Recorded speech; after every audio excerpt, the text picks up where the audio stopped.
Welcome to Power Forward. I'm Chris Kroll, editor-in-chief of Solar Builder magazine. Hey, David, how you doing? Hey, Chris, it's great to see you. Good to be here. The last thread I wanted to pull on from something you mentioned earlier was the supply, maybe some of the bets that some manufacturers made about what they thought 2024 would be, didn't quite pan out. Where does that sit now, and kind of what does that mean for the beginning part of 2025 or the full year from your view?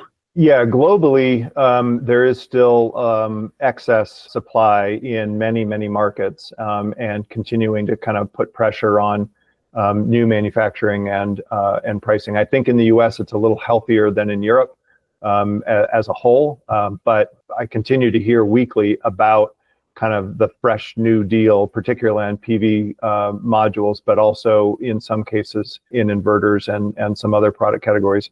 But I think we're coming to an end on that. And if I had to kind of bet, I would say within certainly the first half of next year, if not first quarter, the lion's share of that excess and oversupply is gone. I also think that the AD/CVD case is making it clear that if you're not following the U.S. trade policy sourcing and supply chain alignment, the cost of importing product will be too high to be competitive. And that's going to cause a mass exodus of a lot of the brands that were represented in the U.S. because of the 2-year presidential moratorium on new tariffs.